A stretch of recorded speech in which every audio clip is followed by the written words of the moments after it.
This wound up going quite a bit longer than I intended, so out of respect for everyone's time and patience, I decided to do it verbally so I can save time and hopefully keep everybody's attention and keep them from being glazed over with boredom. I spend much of my time supporting technicians remotely that I've never met. They rely on my expertise and coding ability to make a system operate properly. Many times these techs have little to no ability to unpack the code, let alone deploy and debug it.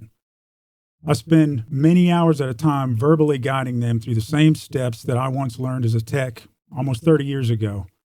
Sometimes my fuse is short, sometimes my patience has left me. Sometimes I get a little edgy and wind up jumping into these technicians verbally with both feet. However, I always get the job done, and I'm proud to say that after almost 30 years, I've never had a catastrophic failure. This being said, once the sometimes heated exchange is over and I've had time to reflect, many times I call the technician or project engineer and sincerely apologize for my verbal actions. Most, if not all, of the senior management on these projects know me personally from past experience and years in the industry together. Most, if not all of the time, my apology is met with open arms and a tongue-in-cheek response in one form or another that lets me know that everything's still good. And since my company has a zero advertising budget and relies solely on experience and word of mouth to land the next project, I need those bonds. My point here is that I always feel compelled to call to apologize for my verbal actions because I thought they were unbecoming of a professional. Sometimes I can't sleep at night until I make this call for something that they may not even understand or know even exists.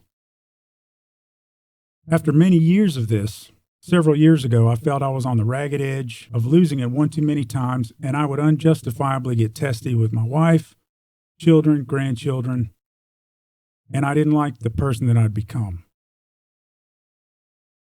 After a lot of coaxing from my wife, I finally reached out for a bit of mental health counseling. And as long as I can remember, I always took the stance that I don't need a pill, I don't need anything but my edge. That's what makes me successful. And with a family history of a range of addictions, unfortunately, as most people can relate, I was inwardly fearful of a magic orange bottle to make me be myself again. Now, after 2 years or so of this policy and strict adherence to the rules, I know why this intervention is sometimes needed, because it works. However, there was one slight caveat that I overlooked that brought me to this current state of being, that little yellow "do not" sticker on the side of the bottle. After a dismal and depressing first 7 months or so of the year, as everybody knows based on our current state of the world, I was facing the realization that my age is coming into play, and after years of denial of overuse or misused parts of my body, I had to get a few things addressed. My knees, shoulders, fingers, arms, legs, eyes, teeth, and on and on and on. Everyone knows me. When I do something, I do it to the point of failure, or I go overboard, which is why some of these accidental injuries were what they were. I spent time kickboxing for a lot of years, and in the gym trying to prove how much I could lift to everybody else that was there. Now, make no mistake, what follows here isn't a plea for sympathy. It's not an excuse, a justification, or anything else. It's simply what took place. I'm not placing blame, and if anything else, I accept full responsibility for my actions and what took place. As my double inguinal hernia surgery approached and thoughts of mortality loomed over my conscience more often than not, we found out that my stepson and his wife both had COVID. Within days of my last band performance, one of them was literally knocking on the door of you-know-who, so there was a lot of family stress at the time. When the big day got here and I proceeded to prepare for game time, I did the unthinkable. And I fell into the all too common trap of that little yellow sticker on the magic orange bottle. This, of course, is don't partake of alcoholic beverages too soon after you take your medication. This was all too apparent to me when I began to mentally check out that evening, and I was powerless to stop it.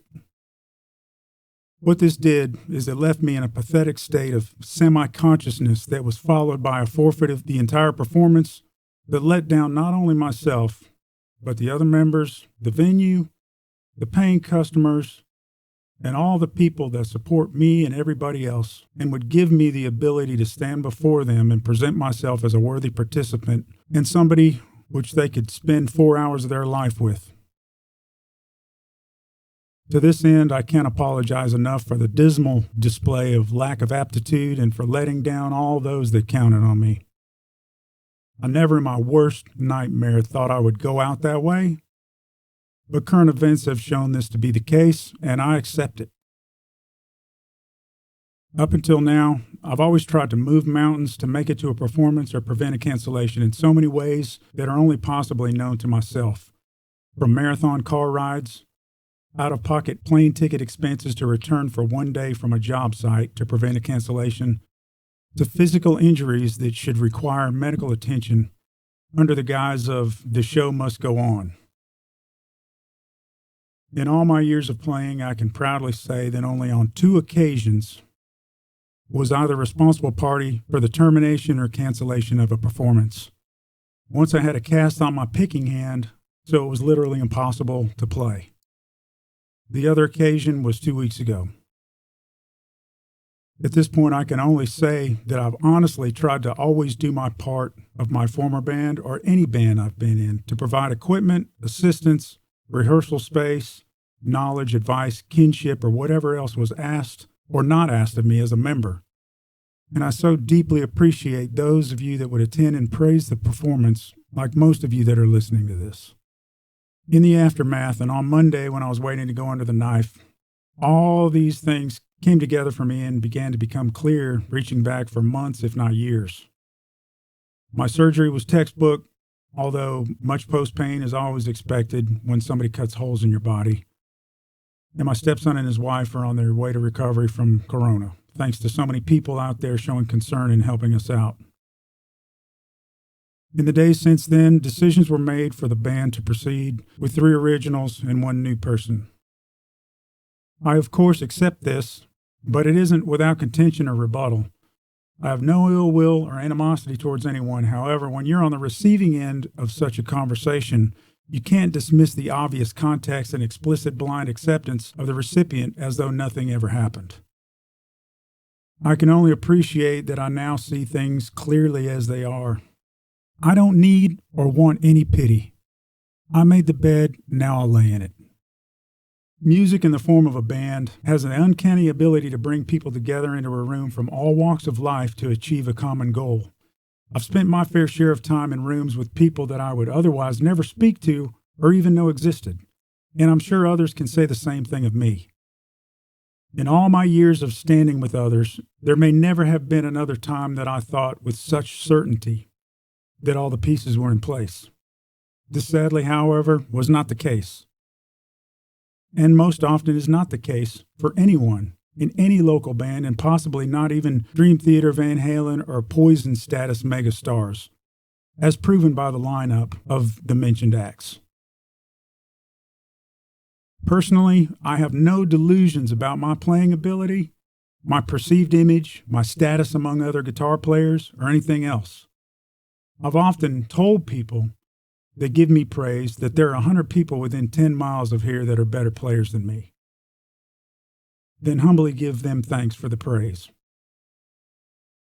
Anyone that's been in the local scene for 5, 10, 20, 30 years that makes money playing somebody else's songs shouldn't carry an egotistical swagger thinking that they're going to go national or become the next big thing, or that they are the know-it-all and the end-all be-all of all things music. Therein lies the delusion. If it was going to happen, it would have happened long ago, my friend. Just be thankful that people still give up their time and money to come and listen to you play. Talk to people, thank them, smile at them, show them that their rock star is a humble, regular person. It goes a long way in my opinion. Every performance has its highs and lows. How you react to it determines whether or not it's successful overall. And I always say, I hate it when I mess up, But when you mess up, I think it's funny, and I really believe that. Getting up can only be done when you're on your knees. A lesson can only be learned after you make a mistake. It's up to the individual to identify this and make the necessary corrections. That person may need support for those that would give genuine support. Sometimes a mistake is followed by a sincere apology to those involved in the fallout. Sometimes that's unacceptable to one party or the other, but simply must be accepted by both parties, for better or for worse. When it's deceptively rejected, enshrouded under a false acceptance, or an injected self-gratifying notion of your health matters more, when the truth is that the perceived friendship has run its course and there's no more use of the apologetic party, this is the worst. You see, in my opinion, friendship should be judged based on what you provide to the friendship, not what you receive from it. This may sound anecdotal, but now with clear eyes I can see the value of that statement.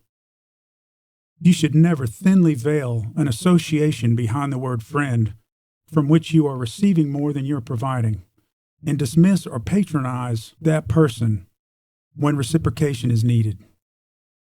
To simply exclaim friendship, kinship, brotherhood, or anything else, but then to state some caveat such as it's a business decision as a means of dismissing that person when they are in need of that kinship the most, can only be described as deception. Another word for that is betrayal. Betrayal can only come from a friend.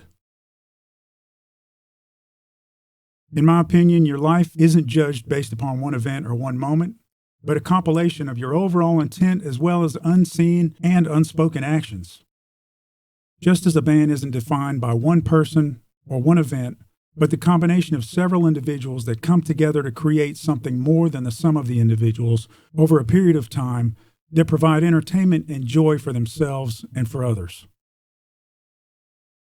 I have, and I always will try to be myself, to be genuine, to give credit where credit is due, and to right the many wrongs that I create, and I create a lot, often. I can only try to be what I expect others to be for me. I'll make no apologies about what I wear, the way I look, and I can't control how others perceive me. I can and will only be myself. But I most certainly will apologize when I feel I've created a wrong, and I'll always try to make a best effort to rely on my personal connections with people and the bonds made together to be successful and achieve more.